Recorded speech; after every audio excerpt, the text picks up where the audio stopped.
A Lewis base or electron pair donor is a molecule with one or more high energy lone pairs of electrons which can be shared with a low energy vacant orbital in an acceptor molecule to form an oh my head, I'm getting a...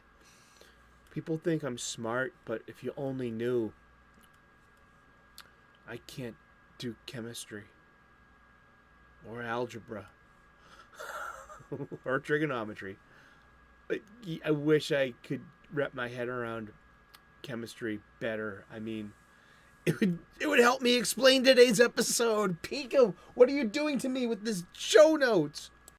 Oh, what a silly head you are, Pika, serving me coffee without my coffee mug. You know the last time I drank coffee out of my old athletic sneaker, I found that to be an unpleasant and unsatisfying cuppa. Not like this. This is some really good stuff. Papua New Guinea, fair trade. There is a Dell's Coffee. Yeah, he's a buddy of mine. This is not a paid advertisement. There is a button in the banner of my homepage right here on YouTube. Click it. He ships. Get your own. This is good. It's a medium roast. I just ground it right before I put the hot water in there. French press, you saw. And it was roasted, I believe, last week. From green beans. You know, globally sourced, locally roasted. Support local businesses. Have you sensed that theme in our show yet? Welcome back. Once again, it's time. Wow, what a good cuppa for the Comics Coffee Table. Thank you so much for joining us once again, talking about comic books, where we have a coffee break in our busy day, and we just take time to stop and to rest our bodies, to rest our minds, to take our minds off our work, our kids, our stresses and troubles, our parents perhaps, anything. You're welcome here. Pull up a chair, grab a cuppa. This is our Comics Coffee Table. We take a break together. 3 p.m. U.S. Eastern daily is when the show premieres. We make a daily comic book talk show. This is a geeky, chill stream, and I hope you enjoy. We spend a few minutes every day taking a break, just talking about comic books. And it's a great experience so far, and it's a good group of people. If you're lucky enough to check out the 3 p.m. U.S. Eastern Daily premieres live chat, then you're going to run into a great group of guys and gals and anyone in between from different places all over the world talking about comic books. And it's a good conversation. We continue this comic book shop style conversation, you know, remotely or connectedly. The comic book shop style conversations moved out of the comic book and onto this sphere. And you're also welcome to continue the conversation in the comment section. Keep it going. You know, I have to read Pika's copious amounts of show notes here. Show notes. Set the timer. You gotta set a timer. You know, you gotta have segments. You have to have or act structure. Respect your act structure. Respect your your own continuity. You know, if you have a gag at the top of the show, make sure it pays off by the end of the show. Perhaps maybe And but yes, thank you for the show notes, Pika. Pika is our executive producer. They pre-recorded live before a studio audience of my stuffed animals. We have the executive producer, the boom mic operator and cameraman, and the studio audience, recently seen on FNT. That was great.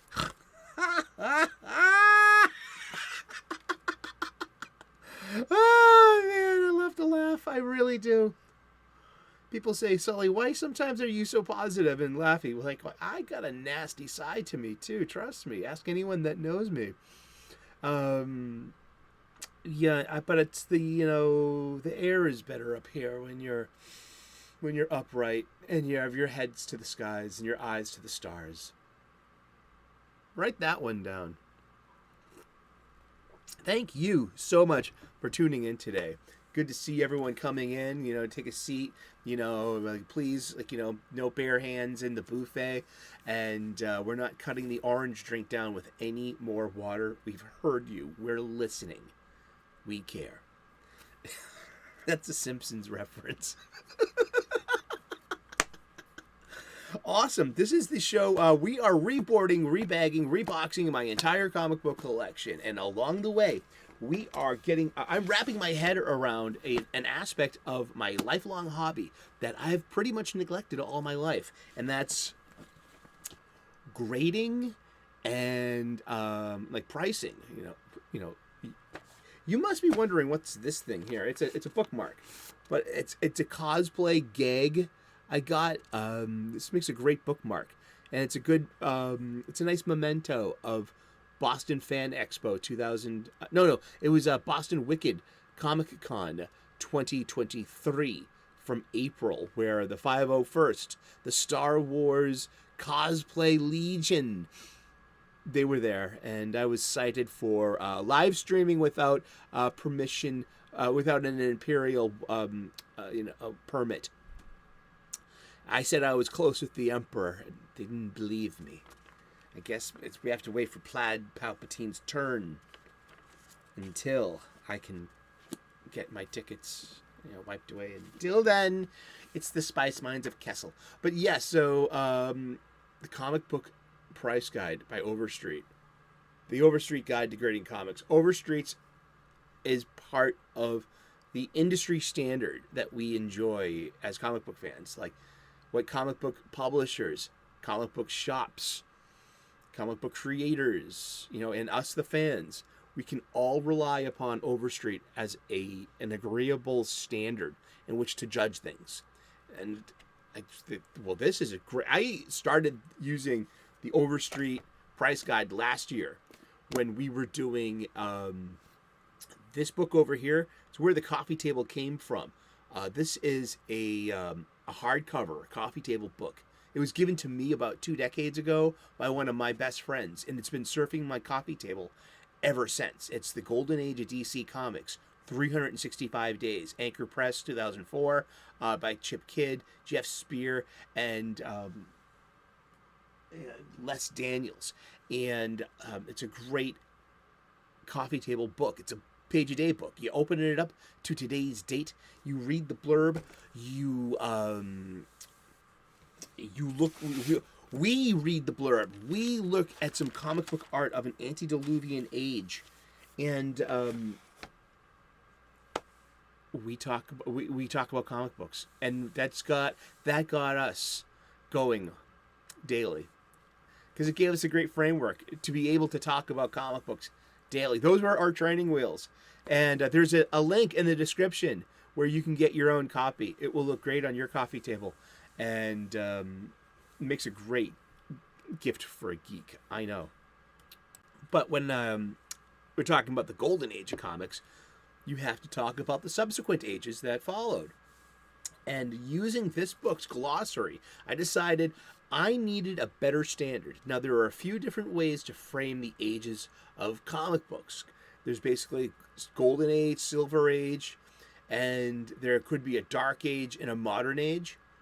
That I've heard that.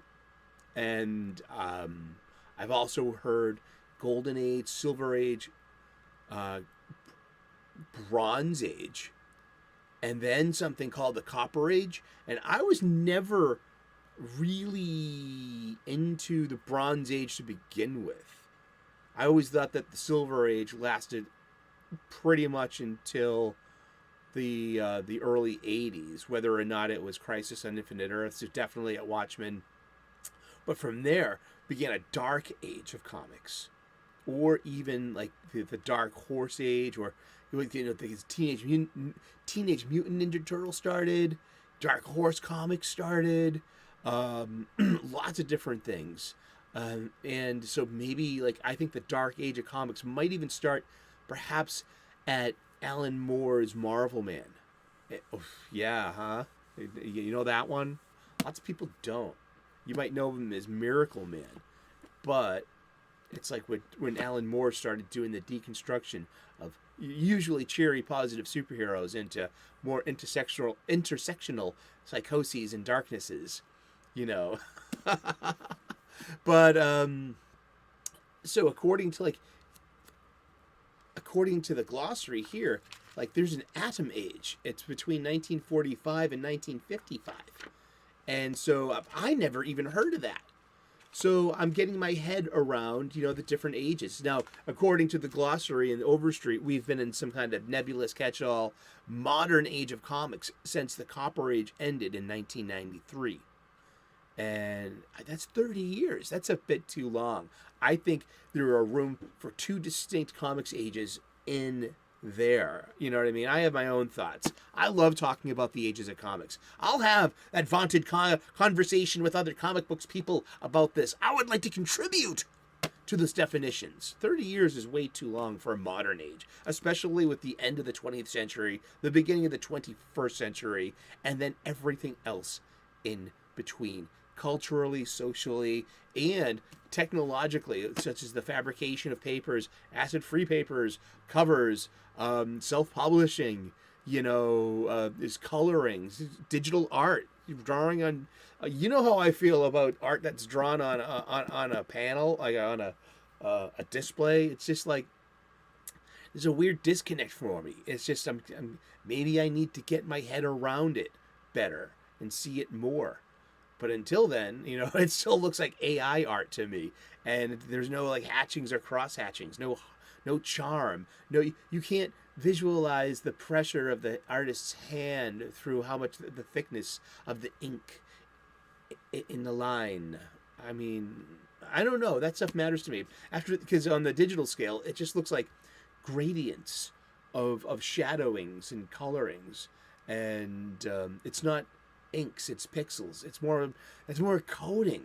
That's not is that an artisanal thing here, or is that more applicable to coding? If the lights went out and the power went off, or the great electromagnetic pulse from the sun the great equalizer that will come to save us all from this technological nightmarescape that we've created for ourselves. If the lights went out, you'd go back to hatching and cross-hatching pretty darn quick.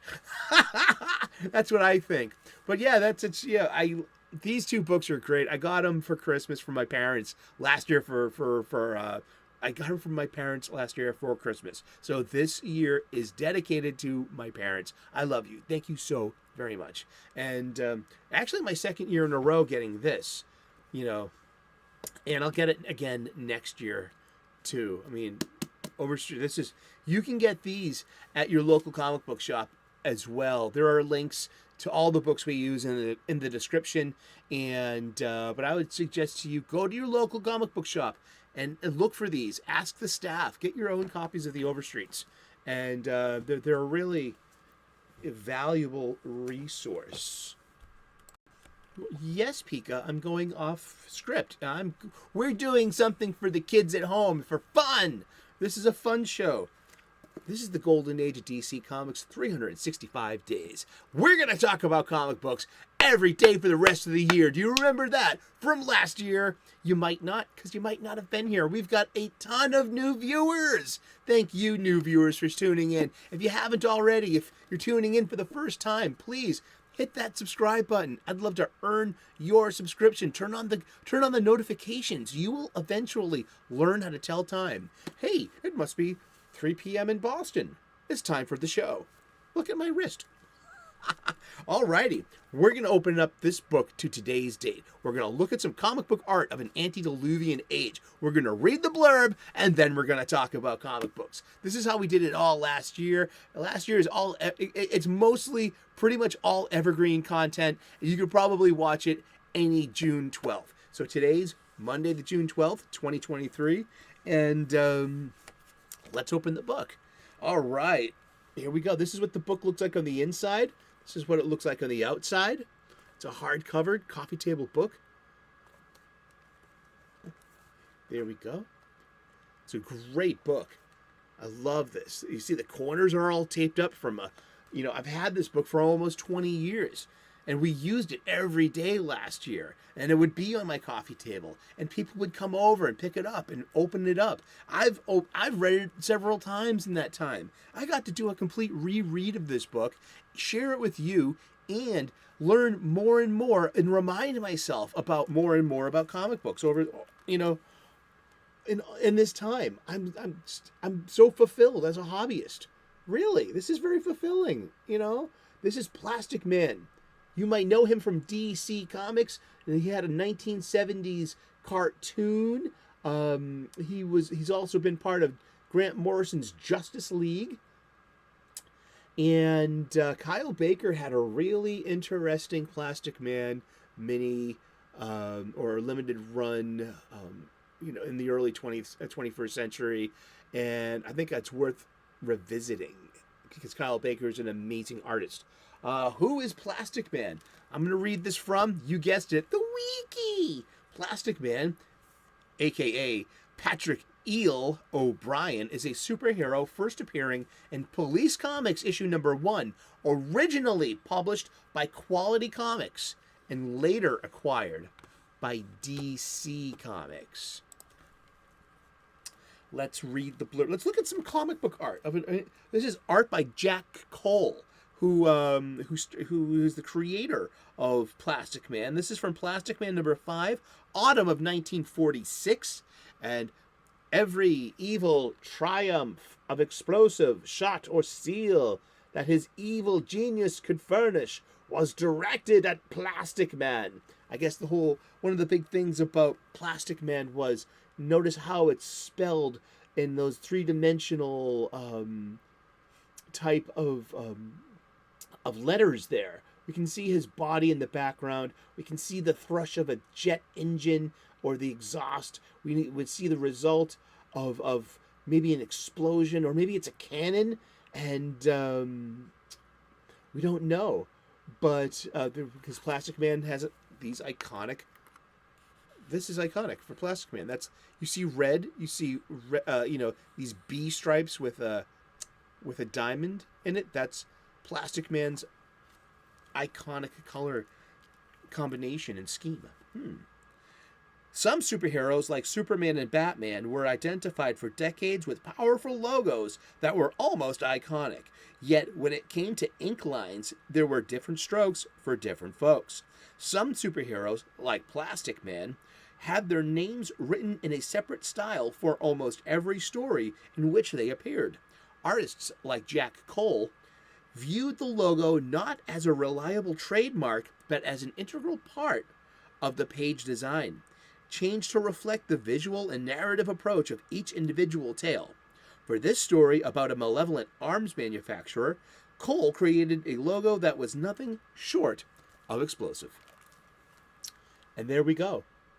And that would start our daily conversation about comic books. And we just go on and riff. And we've riffed and we've grown. Yeah, and along the way, I like to say, do you know what Quality Comics is? Quality Comics was a golden age competitor to national publications and All-American Comics. The two would merge to become national publications, but but they would legally change their name to DC Comics in 1977. But DC Comics, known for Detective Comics, was that iconic, trade dress logo to represent national publications. But over time, that was just the shorthand for, that's DC Comics. That's DC Comics. Quality Comics. Reading this from, you guessed it, the Wiki. We're Wiki heavy today. It's Wiki Pissa. That would make a great T-shirt for the show, huh? Some apparel, Get my own coffee mug. Wiki Pissa. I like that. I'm writing that. Pika, write that one down. please, in your next round of show notes. Quality Comics was an American comic book publishing company which operated from 1937 to 1956. 1956 is pretty much the start of the Silver Age. It was a creative, influential force in what historians and fans call the Golden Age of comic books. And the Golden Age of comic books is basically from 1937, 1938 until 1955. Now, the aforementioned Atom Age from 1945 until 1955, that's something I've only seen in the Overstreet glossary. I'll respect it, but when most of us say a golden age, we presume that the end of what they're talking about includes the Atom Age, and it will end at 1955. And we always talk about like what happened in 1955: horror comics, congressional hearings, the Comics Code Authority seal of approval, a voluntary measure that comic book publishers took to put a little tag on their cover to say, parents, this is safe for your kids. And that happened. And then comes 1956 and the real introduction of the new DC superheroes in Showcase number 4 with Barry Allen's Silver Age Flash. Quality comics, though, included Blackhawk, feature comics, GI Combat, Heartthrobs, military comics, modern comics, Plastic Man, police comics, Smash comics, and The Spirit. We never talk about The Spirit. I was never a big Spirit fan. That's something I can always get back into, like being a lifelong comic books fan. That's something like, it's The Spirit is a fictional mass crime fighter created by Will Eisner. If you ever heard the Eisner Award, that Will Eisner is like who it's named after. Spirit first appeared June 2nd, 1940 as the main feature of a 16-page tabloid-sized newsprint comic book insert distributed in the Sunday edition of Register and Tribute Syndicate newspapers. And then it became The Spirit. But that was June of 1940. Remember, Action Comics number 1 was, I think, June or July of 1938. Detective Comics 27 was 1939. There were costume adventurers that were before then, too. Like, just Dick Tracy, The Shadow, Zorro. You can name a whole bunch. Crimson Avenger. But, the golden age of comic books. Comic books, not newspaper strips. Everyone read newspaper strips. But who read comics? Kids. That's right. 10 cents for a 60-page funny book. Because it was right after the Great Depression and the Dust Bowl. Children had something that they'd never had before. Pocket change. Yeah. And so, yeah, there it goes, huh? Quality comics, let me just, quality comics, just, by the... And by the 1950s, with television and paperback books drawing readers away from comic books in general and superheroes in particular, interest in quality's characters had declined considerably after a foray into other such genres such as war, humor, romance, and horror. The horror comics really got them. The comics ceased operations with comics cover dated December of 1956. Many of Quality's characters and trademarks were sold to National Comics Publications, now DC Comics, National Comics Publications, which they chose to keep only 4 series going, Blackhawk, GI Combat, Heartthrobs for another 100 issues, and Robin Hood Tales for 8. But they also, over the decades, DC revived other quality characters. Plastic Man started in several short-lived series starting in 1966, and in my childhood, burnt knees with the top of your mouth is scraped up from Cap'n Crunch. It's Saturday morning in front of the television, and there was a Plastic Man cartoon in the late 70s as well. And which is funny because I don't recall, it was on the same channel and network as the Super Friends, but I don't recall any overlap. And but that's quality comics. That's Plastic Man. Yeah, and plastic. We were going to talk a bit today about science. Science! And, but I got confused. I started reading too many wikis. And, because I meant to say about talking about boards. These acid-free backing boards for your comics. We all know that Sully should have been using backing boards the entire time. We all should. This is what my mom would say. Live and learn, kid. Live and learn. Thanks, Ma. I love you, Ma.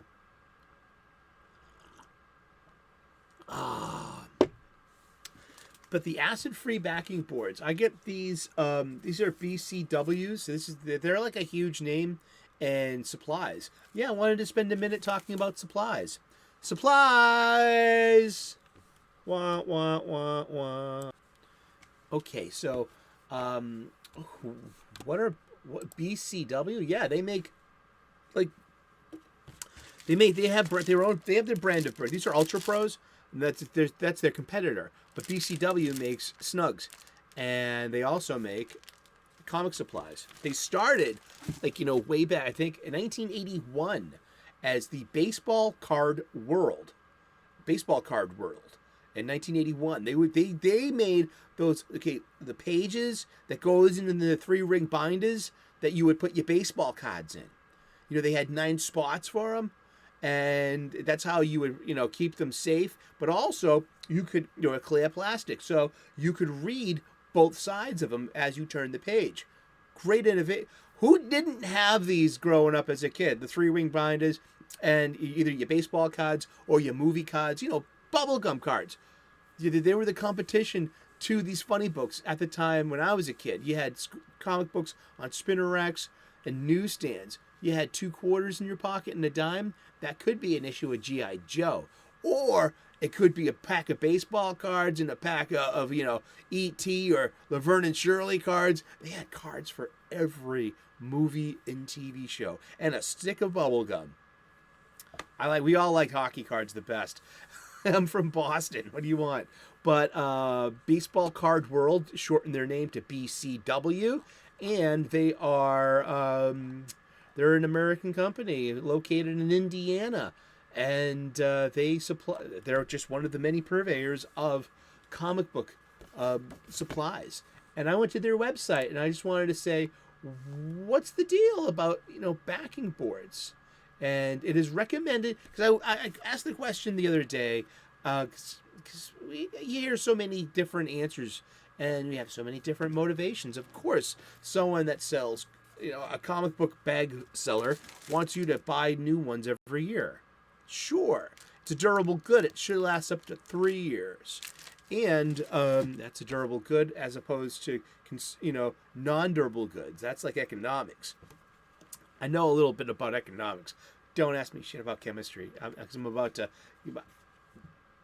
I get all slack-jawed, mouth-breathing here. You know what I mean? But it is recommended to replace your backing boards in your comic book collection every 3 to 5 years to rid the acids that may have migrated from the comic into the board. This is great. I'm going to read this from the bcwsupplies.com. This is because this is the information we were seeking. Lastly, the backing boards help preserve the comic by absorbing the residual acid that migrates from the comic. Most comic books have been printed on newsprint. Newsprint, these old comic books. The comic books that I, have on my spinner rack. It looks like 1981 out there. It really on purpose. But yeah, I love the newsprint comic books, because we would roll them up and put them in your back pocket. Where else were you going to put them on while you're riding on your bike home? Under your arm? You drop them that way. You moron, you fool. You roll it up and you put it in your back pocket. That's how you got it home. Durr.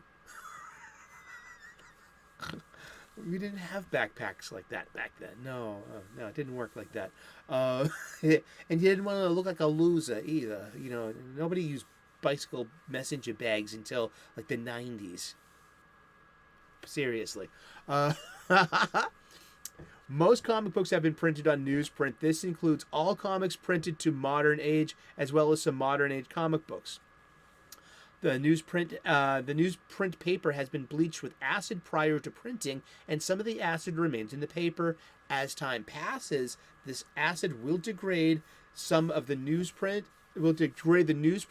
affecting the quality of the paper, and the inks. BCW boards have been buffered with calcium carbonate, which neutralizes the acid that migrates from the comic. The coated side may be on one or both sides of the backing board. You can identify the coated side by the glossy finish. When you insert your comic and board inside the bag, you want the coated side of the board facing the comic. But I sometimes double them up, so at least it's half the battle. G.I. Joe. What size of and then there's current to modern age is circa 1970 to present. So there's the golden age, they say 1938 to 1955. The regular / silver age, circa 56 to 69. And then there's current / modern age, circa 1970 to present. Their ages are dependent upon the size of the comic book and its thickness. I got a great hint from Yule Carter of Fantastic Comics. You might be out there right now. Hats off to you, brother. That if you want to stick more than a few comics into a bag, such as he can stick up to 5 modern comics into one Silver Age bag. And I'm like, very interesting. Thank you for the intel. Good sir, thank you. So, while today's comics are normally 6 and 5/8 inches wide by 10 and 3/16 inches high, these 3 dimensions were not always the standards. I love learning about comic books, not just comic books, but print, stuff like this, printing stuff. Let's bag and board a comic. See, this bag is about 15 years old. When this comic book came out, when did this comic book come out? This is a $2.99 comic book. Cover dated September of 2006. Here's the indicia colophone. The indicia. Not necessarily the colophone, right? Would this be the colophone? Or just the masthead? See, so many questions. But yeah, we're just going to remember and look at the ads real quick too, because that's what we do. A 2006 comic. Oh, look at these dings. You can see all these dings from here. As it's read, it's well read. I've read it a few times, trying to make sense of this run of the Flash. The Danny Bilson, Paul DeMeo. This is the Bart Allen year. Oh gosh. But yeah. Let's look at some. We'll get into this more tomorrow. So we got to bag all these comics.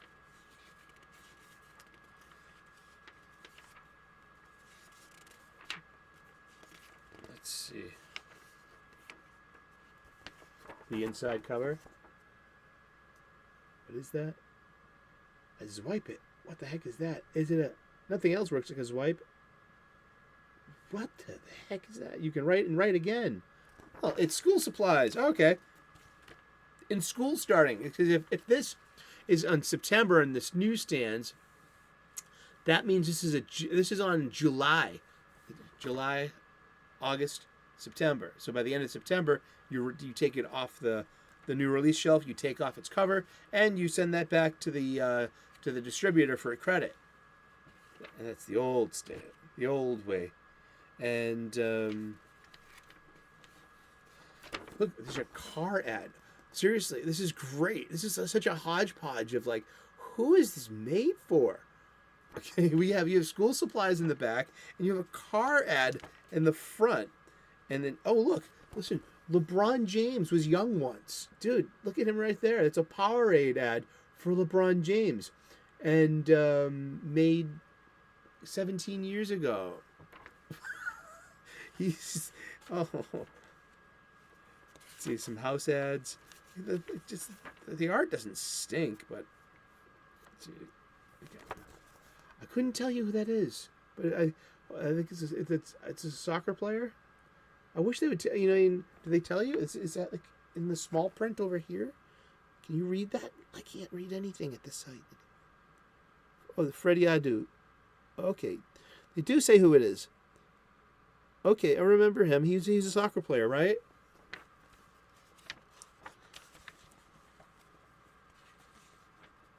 The World Series of Video Games. Esports. Oh, gosh. Huh? Yeah, we don't talk about modern stuff and politics on this show, right? Ooh. Listen, if you're going to sit in your basement pretending to be an elf, you should at least have some friends over to help. That's nice. See? You're pretending to be an elf. It's about pretending and make-believe. Not, oh boy. I love Dragon Ball video games. We know this. Wow. Which one is this? Super Dragon Ball Z. For what? For PlayStation? PlayStation 2. Oh, wow. I missed that game. I didn't miss this one, though. This is Ultimate Battle 22. I had to get a boot disc and a spring. So this is a Japanese disc. Look at that. Vegeta's got his back turned. There's a surprise with that. Because he's got an M on his forehead. You should know that by his tank top. Awesome. Well, we've been talking about comic books, and we're going to be talking about comic books every day for the rest of the year. But yeah, we'll get back into this run of the Flash as we bag and board it up. And, we're definitely going to maybe try to sell. We keep saying that. Well, let's bag and board everything. We're going to rebox and remigrate everything. New bag, new board, one piece of tape. We got to wrap this up. Thank you so very much for tuning in today. God bless. Namaste. Good luck. We will see you again tomorrow in those funny pages. Please like and subscribe. I would love to earn your subscription. Turn on those notifications. Ring that bell. Hit that like button. Smash it, please. Thank you so very much. We will see you again. We'll see you again in those funny pages tomorrow. Cheers. Bye-bye.